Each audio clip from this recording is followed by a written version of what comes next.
no kirori toke mwendwa na weheke harakisha.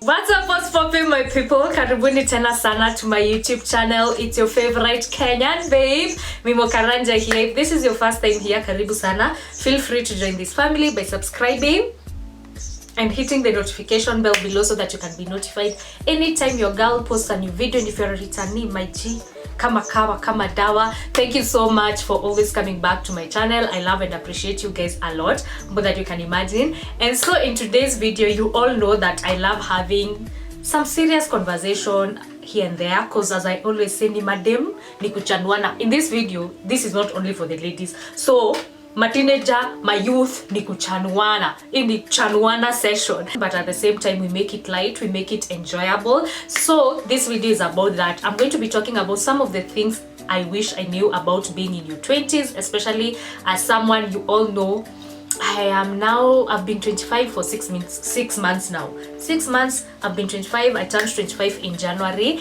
and I can say this, it has been I have enjoyed most part of being 25. I'm not even going to lie. I have enjoyed the most part of being 25, but there's some things I feel when you're just, you know, transitioning into adulthood, umemaliza uni, you're just turning 22, 23, there's some things I wish people told you, or you wish you knew but you didn't know. So this video we are going to be talking about some of the things we all wish we knew about being in our 20s. So I've already done my eyebrows. They're set, they look cute, I love them. So first things first about your 20s, and this is something no one told you. Adulthood is a scam. You know how our teachers would tell us, or even sometimes our parents, but mostly our teachers ndo walikuwa na hii form ya kutuambia ati finish school, you'll have all the time you need to do whatever you want. Where's that time? Where's the money to do everything that I want? Tukiwa shule, we thought that was the biggest problem we are going to ever face. You know, we thought that out here was the best. But I just miss the days enye stress yangu tu ilikuwa nisome. Hauna stress ya pesa, hauna stress ya kenye utakula, like you have everything there laid out for you, cute. And my only problem was for me to study. And I thought that was the biggest scam. Right now, I really miss my childhood. Honestly, I miss my childhood. And unaamka, kazi yako ni kucheza, usome, ukule, ulale, unyambe. What happens in your 20s is that everyone is on the run, even your friends. So even keeping tabs with your friend becomes really hard. Meeting up with your friends, because I saw this meme, sijui kama mliona ile meme ilikuwa ina trend ya wamama wawili wamepointiana na gun, and it was like adulthood, and it was like when can we meet, when are you free? And I was like, whoo, definition of adulthood. That's how friendships look like now that we are adults. That's how they look like. We hardly meet, we don't have the time. Let me tell you another thing. That artist you loved growing up, zile wimbo ulikuwa unapenda growing up, they're still going to be the songs you're going to love when you're in your 20s. Most of us, I don't know if it's just me, but growing up, my mom has always been listening to akina Ken Rogers, kina Don Williams, na wimbo of course za kitambo, and she's like, yo, these are the OGs of the songs. Na mwangalia zile za like, okay, it's not like they're bad songs, I actually know some of them and they're good, but because zile za like, yo, you should catch up with the new music. Now you should see me. You should see me. Is it just me? Your artist whom you loved in your teenagehood, growing up in your childhood, the music is still the same music you're going to love when you're in your 20s. That artist is still going to be the best artist when you're grown up. Like for me, Bruno Mars, Rihanna, I still love them. Hata kama hawaja release albums during 3 years, I'm still here betting and rooting for them. And that is so evident because if you follow me on TikTok, then you will know kuna hizi videos nilianza kufanya like tuseme for a few months, for a few weeks now. And ni za TBT. I'm doing like, you know, throwing back to those old songs that made our childhood. and the reception I'm getting with those videos, it's not because of another thing. Because this little song ulikuwa unapenda ukigrow up, ndo bado songs utapenda as an adult, as an 20-year-old something. Listen to the radio sometimes, and of course I wanacheza akina Ariana Grande, akina sijui nani.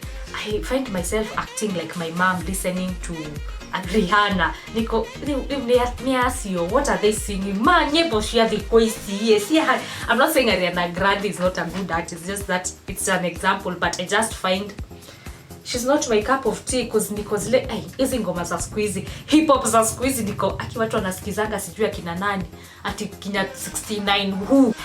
No one told us this, but guy, si vitu ni expensive hapa nje. Life is expensive. Life is so expensive. Nani akuna watu ambie hivi.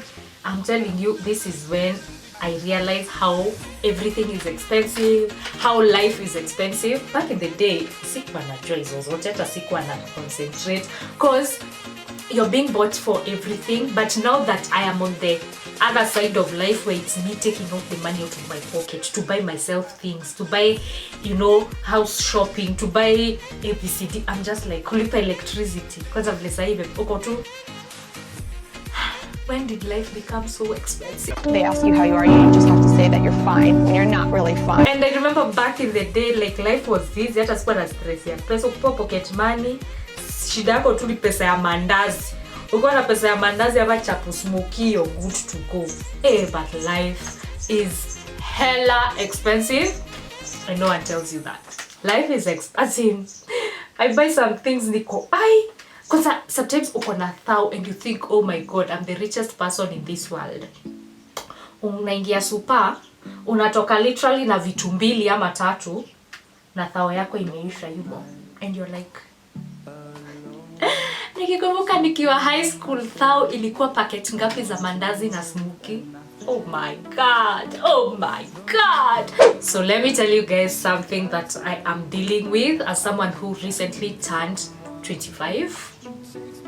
Guys, I'm in a whole new demographic. I'm not in the 18 to 24 demographic anymore. I applied for something and I had to lie I was 24 for me to get an opportunity to that thing, and I was just like, okay. When did the rates start meeting us? Like, when did this start happening? Like, it is what it is. It is what it is. Now I am dealing with the fact that, now this is another thing that you'll deal with, especially when you're in your mid-20s and above.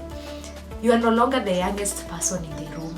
Sai naangalia watu na zile macho za watu wa 23 years, 22, niko tu mwana, wakili mwana, mtoto, children, kids.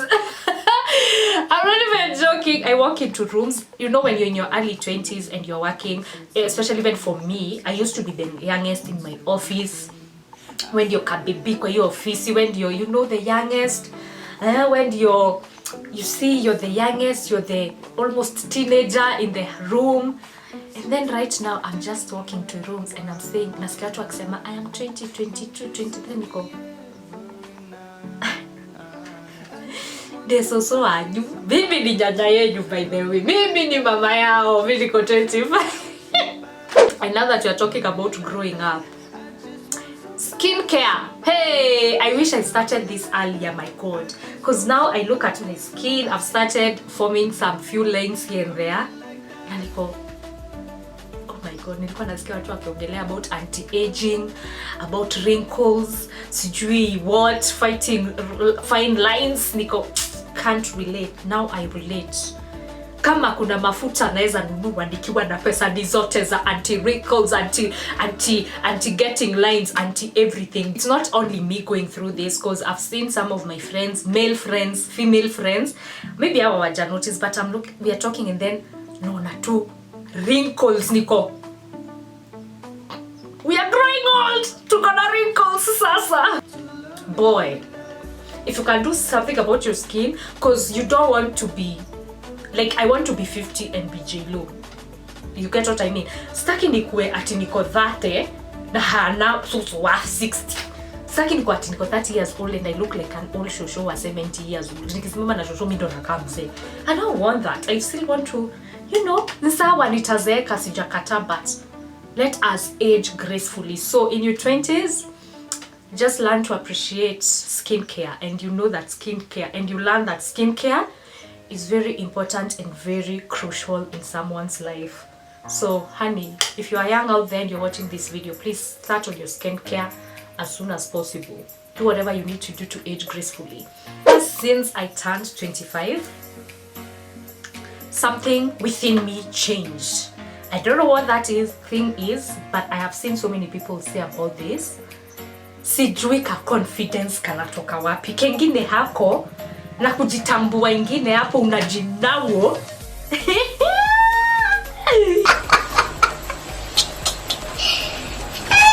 Azinajiangalianga kwa kioo niko, who is this? Honestly, I've never been the person to struggle with confidence. I'll say that for sure. Yeah, I've never struggled with my confidence, that's for sure. But sahi imekuwa double portion. Before I turned 25, there was this thing, you're not sure about yourself. Like, you're sure, I was confident in myself, but like I wasn't sure about everything. I didn't believe in myself to a certain level. You know, kuna hizo two doubts, but sahi, hakuna mtu anaweza kuambia shit. You don't even care about what people think. And then it just becomes a level of kujinawo, unajitambua design ingine hapo. And I'm loving it. If you have turned 25 and above, comment down below. I know if you're a 23 or 22 year old and you think you're an adult and you feel confident, you're like, okay, sure, that's good. And you think maybe that's the uttermost level of confidence, ushajitambua and everything. Honey, wait until you turn 25, cause what? I love it here. I love it here. Another thing is, I remember when you were growing up, there was always this thing about having everything figured out by the time you're 25. Or you used to look at our 25-year-old peers, like your uncles or your cousins, as failures because they're 25 and hawajameki, hawajaomoka, hawana kakiru. And then now you find yourself there and you learn that it is actually very normal to be 25 and not have everything figured out. As it basically your pressure ilitoka wapi. I think personally I also freaked out about turning 25. Nilikuwa najiangalia niko gai. Hata sina yani nini na turn 25. I don't have all this. Okay, thank God siko nimejiwekea pressure to need to have built a house by 25, sijui do what. But I just felt like I was so much behind on life's timeline ama sijui deadline according to who, ati kuna vitu mingi sana sija accomplish.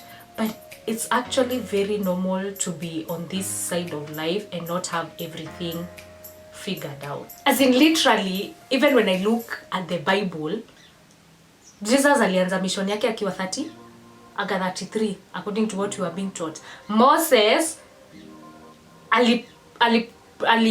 Moses, if I'm not wrong, started alirudi Egypt to take Israelites out of Egypt when he was 80.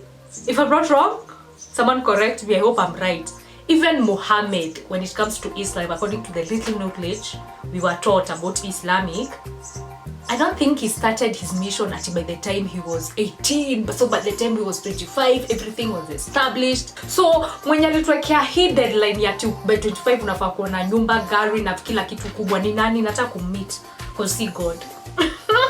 Period. Now, another thing that people don't tell you, and now as a 20-year-old something, I feel really bad that we are not told this, but honestly guys, whatever you study in university doesn't have to be the thing you're going to pursue for the rest of your life. I'm not even joking. I feel like university is about experience, it's about growing up, it's about maturing, and of course it's about giving you some sort of, you know, sense of direction in your life, but it does not mean you can't now divert and do something else. If you're passionate about doing hair, and just because you did which is engineering, does not mean hawezi fanya nywele sasa just because you did engineering in university. I feel like university is just about experiencing and growing up and just learning how to, you know, deal with certain issues in life as a mature person. Because this is for sure, as someone who has worked in an institution, I have kidogo years. When you're dealing with someone who went to uni, college, whatever, just some sort of higher level of education, and you deal versus someone who is just a form, who just, you know, alimalizia masomo yake form 4, kuna difference. I'm not saying this is always the case, of course kuna exemption, but I'm just saying most often than not there's a difference. There's a big difference. Even dealing just with someone who is a form 4, alimalizia shule form 4 na mwenye alimalizia shule class 8, how are we vile watatakul vitu in their life, in their workspace, ama whatever it is they are doing, they are two different things. Two different things. And I feel that is what university does. It just helps you, you know, be open-minded, so to speak, na inakupea tu uerevu haukuwa nayo before. You know, it just broadens your mind up, but it doesn't mean you become a cell. Now that you did this course in university, you have to pursue it for the rest of your life. I mean, if it was like that, then hatungekuwa na politicians, hatungekuwa na comedians, hatungekuwa na artists. Like, for real, just look at Nameless. Alifanya sijui architecture. He's now one of the biggest renowned artists in Kenya for years. You're 20-year-old something and you don't have savings, just don't beat yourself up because of that. Honestly, don't beat yourself up because of that. I feel like it's normal to one way, in one way or another, especially in the end. Kama unafanya kazi ya mjengo na uko 20-year-olds, honestly, and you have a family, it's really hard for you to save towards tomorrow. Of course, if you can find a way to save, sure do, okay? Sure do. Saving is important. It is important. But I'm just saying, don't beat yourself up if you're finding yourself in a position where you don't have enough money to save. As in zile pesa zote unapata ukizifanya hivi budgeting, because now budgeting in your 20s become a thing. That's another thing, okay? Because everything is expensive. You're trying to save, you're trying to do everything as a good human being should do in their 20s. But I'm just saying, if you find yourself, you're 20 something, you're not being able to save, ukigawanyisha vitu pesa zako tote tumeisha, then don't beat yourself up. It's actually quite normal. It's okay. It's okay. Vitu zitafunguka siku moja. Just keep working hard, but don't beat yourself up. That's one thing I have learned. So anyway guys, that sums up some of the things I wish I knew about being 20s, or rather, you know, being 25 and all that kind of stuff, because I feel like tunaingianga tu into adulthood. No one gives you a manual of adulthood. Unajipatanga tu kwa hapa, do your thing. But those are some of the things that I wish someone told me in one way or another. I am shocked na zenye nilikuwa nimesikia, I was prepared for them, but I just wish I knew, or I was prepared for kama kila kitu kukua expensive and you have to pay for it. True expense. But anyway guys, I just hope you've learned something from this video. I hope you've enjoyed it. And if you're a 25-year-old something and above, or 20 something, just generally comment down below and tell me what is something about your 20s that you did not expect. What is it about your 20s that you did not expect and you wish you knew before? Comment down below and tell me. Don't forget to subscribe to my channel if you haven't. Do like this video and share with your friends, especially kama mko 20-year-old something, your small sister, your small brother, so that they can pick one thing or two from this video. Sawa sawa. I'll see you guys next time. Bye.